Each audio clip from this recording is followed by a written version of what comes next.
Everyone, good morning. কেমন আছো সবাই? আশা করি সবাই ভালো আছো, আর আমিও খুব খুব খুব ভালো আছি। তো চলো নতুন একটা সকালের সাথে আর নতুন একটা ব্লগের সাথে দিনটাকে শুরু করি। তো আজকে হচ্ছে শুক্রবার। এই কদিন ধরে ব্লগ বানানোর একদমই সময় পাইনি, আগের ব্লগগুলোই জমেছিল, এডিট করা হয়নি, তো সেগুলোই এখন একটা একটা করে দিলাম। তো আজকে আর ব্লগ দিলাম না, আজকে ফ্রাইডে। তো এখন অনেক কাজ রয়েছে, যে মেয়ের ছিল ক্লাস আজকে অনলাইন, এখন ক্লাস করে জাস্ট স্নান করতে গেছে। তো আজকে মেয়ের অনলাইন ক্লাস চলছিল, যার জন্য এই যে এখানটা আবর্জনা হয়ে আছে, এখনও পুরো দেখতে পাচ্ছ নোংরা আবর্জনা হয়ে আছে। তো সেগুলো এখন ক্লিন করব, তার আগে আমি পুজো করব। এখন বাজে 11টা, আর মেয়ে গেছে স্নানে, ওর জাস্ট এই ক্লাস অনলাইন ক্লাস শেষ হলো, আরেকটা ক্লাস আছে তো করবে ও স্নান করে, রেডি হয়ে নিক। তো মেয়ের লাঞ্চ রেডি করব, বাকি সমস্ত কাজও করব। এদিকে বরের ঘরে বিছানার চাদরটা চেঞ্জ করতে হবে। তো বেডশিট আমি না চেঞ্জ করি না, ওই সপ্তাহে দুদিন চেঞ্জ করা হয়, তো এই সপ্তাহে চেঞ্জ করা হয়নি, দেখলাম মোটামুটি পরিষ্কারই রয়েছে, তো সেই জন্য আর কি চেঞ্জ করিনি।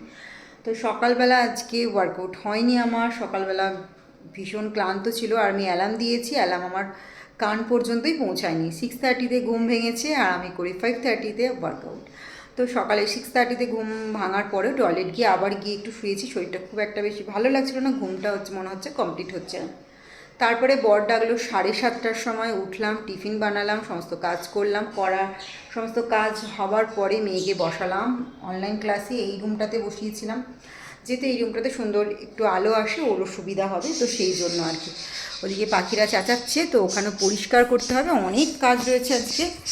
তো চলো ওদেরকে একবার তোমাদেরকে দেখিয়ে দিই। ওই যে ওখানে অনেক, ওইগুলো আমি ঝাড় দিয়ে জড়ো করে রেখেছি, জাস্ট এখনও তুলিনি, তো ওগুলো তুলে ফেলতে হবে। এখানেও আজকে ধূপের গুঁড়োগুলো পরিষ্কার করা হয়নি, তো এগুলো সব ক্লিন করতে হবে। ঘর আজকে মোছা হয়নি, সবে মোটামুটি ঝাঁট দিয়ে রাখা রয়েছে। তো পুজোটা আগে আমি করব, তারপরে ঝাঁট দেবো। তো এই হচ্ছে ব্যাপার। স্নানে ঢুকেছিলাম, তাই এদিকে জানলাটা আমি বন্ধ করে দিয়েছিলাম।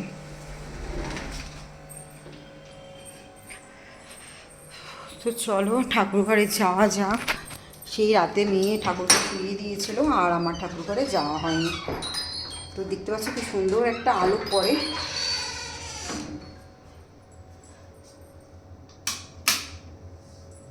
তাও আলো জ্বালতে হয়। কাল রাতে পুজো দেওয়ার পরে ঠাকুর ঘরের অবস্থা ছিল এই অবস্থায়, এখন আমি এগুলো ক্লিন করব। আজকে গাছে সেরকম বেশি ফুল তুলিনি, মানে সেরকম বেশি ফুল হয়নি, মোটামুটি হয়েছে, তাও যদিও ঠাকুরের সব হয়ে যাবে, তবু আমি আজকে নামাবো না, একটা দিন রাখবো। বৃহস্পতিবারের ফুলটা আমি একদিন রাখি, তারপর স্যাটারডেতে ফুল তুলি। তবে একটা জবা ফুল লাল হয়েছে, সেটা মা কালীর পায়ে দেবো, আর গোপালের জন্য একটা সাদা জবা ফুল ফুটেছে, সেটা তুলে নিয়ে আসি চল।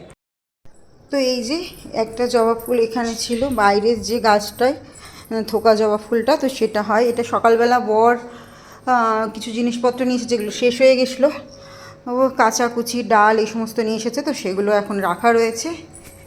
চলো ফুল দেখি। শিবের আজকে ফুলগুলো নামিয়ে দেবো, আর আজকে ওপরটায় উঠবো না, কারণ আবার টুল আনতে হবে, ওপরটায় উঠতে হবে। আর ওপরে মাত্র দুটো ফুলই ফুটেছে ঠাকুরের মতনই, তো দেখা যাক। এইটা দিয়ে দিই আজকে ঠাকুরকে, কিন্তু এখানটায় তুলবোটা কী করে, সমস্যা এটাই।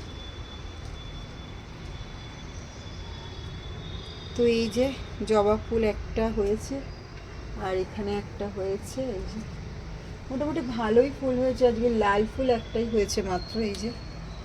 তো এই দুটো জবা ফুল আমি তুলে নিয়েছি, একটা নারায়ণের পায়ে আর একটা গোপালের পায়ে দেব। তো চলো, এই তিনটে ফুলই আজকে দেওয়া হবে, বাকি ফুল আমার এখন সময়ও নেই যে অতগুলো খুঁজে খুঁজে এখন তুলবো, সেই সময়টাই নেই। আজকে অনেকটা লেট হয়ে গেছে, তো চলো ফটাফট ঠাকুর ঘরটা মুছে নিই।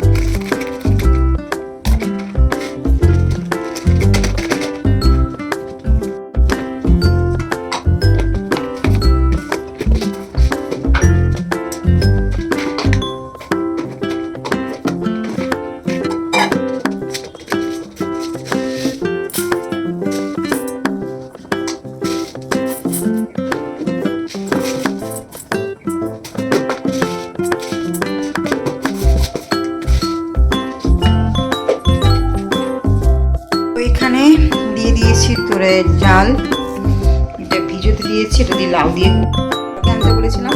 মটর ডাল উনি এনেছেন হচ্ছে কি বলে ওটাকে, অরহর ডাল যেটাকে বলে, যাই হোক ওটা নিয়ে এসেছে। তো এখন ওটা দিয়েই করবো, কারণ এই রয়েছে অর্ধেকটা লাউ রয়েছে আর ডাঁটা বার করে নিয়ে এসেছি, ডাঁটা দিয়ে আর একটা গাছে উচ্ছে হয়েছে, তো সেটা দিয়ে দিলে করবো।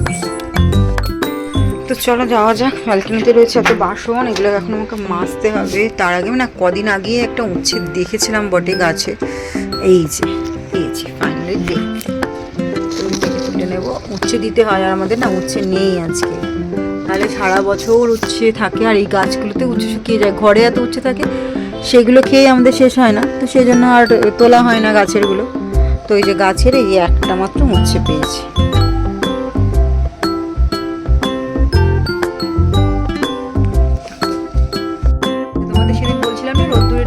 গাছে ফুল দেখতে পাই না, এই যে নীলকণ্ঠ ফুল একটা হয়েছে, যেটা আমার চোখে পড়ে।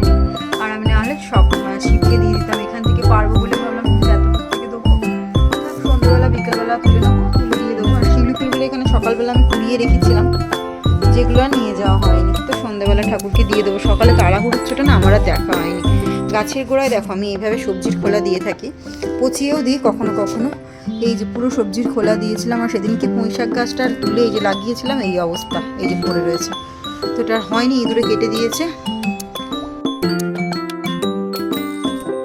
একটা সময় ছিল যে আমি লাউ দেখলে পরে আমার গা জ্বালা করতো। লাউয়ের তরকারি আমার একদমই ভালো লাগে না। কোনো এক সময় হয়তো একটুখানি দিয়ে যদি চিংড়ি মাছ দিয়ে করা হয় তবু একটু খেতাম, তাও ওরকম যে পছন্দর সাথে খেতাম সেটা নয়, খুব যে পছন্দ এরকমটা নয়, আর খুব যে অপছন্দ এমনটাও নয়।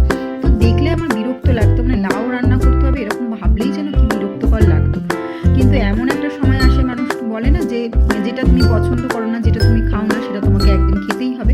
তো সেই হয়েছে আমার এক ব্যাপার। 15 বছরে আমি কোনোদিনও লাউ খেতে কোনোরকম ভালোভাবে মানে ভালোবেসে যে খেতে হয় সেটা ঠিক কোনোদিনও খাইনি।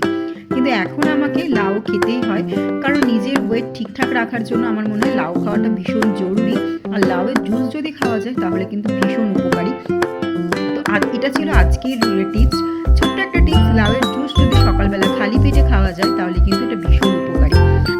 যারা যারা নিজেদের এক্সট্রা ফ্যাট কমাতে চাও তাহলে তারা কিন্তু এভাবে লাউ দিয়ে ডালও খেতে পারো। লাউয়ের জুস যদি সকালবেলা খালি পেটে খেতে পারো সেটা কিন্তু ভীষণ উপকারী। তো এটা মাথায় রেখো, লাউয়ের জুস যদি খেতে পারো তো অবশ্যই খেও। আমি একদমই পারি না, তাই আমি তরকারি কিংবা সবজি কিংবা ডালের সাথে খাওয়ার চেষ্টা করি। আজকে ছোট্ট একটা টিপস তোমাদের কেমন লাগলো অবশ্যই জানিও। প্রতিদিনের ব্লগের সাথে আমি একটা করে ছোট্ট ছোট্ট টিপস তোমাদের সাথে শেয়ার করবো, তোমাদের কেমন লাগবে তোমরা কিন্তু অবশ্যই আমাকে কমেন্টে জানিও, কিংবা যারা যারা উপকৃত হবে তারাও কিন্তু জানিও, না উপকৃত হলেও সেটাও কিন্তু আমাকে জানিয়েছে। তো এই যে দেখতে পাচ্ছ কাঁচা লঙ্কা, এগুলো আমি সব ডালেতেই দেবো, যেহেতু আমাদের বাড়িতে একটু ঝাল বেশি খায় সবাই, তো সেই জন্য আর কি। তো ডালের মধ্যে আমি হলুদ নুন সমস্ত কিছুই দিয়ে দেবো, কাঁচা লঙ্কাও দিয়ে দেবো, আর এদিকে ভাজা হচ্ছে পেঁয়াজ, এটার সাথে ডালটা আমি এখন সাঁতলাবো। তো ডাল অলমোস্ট হয়ে গেছে আমার সেদ্ধ, দেখতে পাচ্ছ। ওখানে পেঁয়াজগুলো আমি ভালো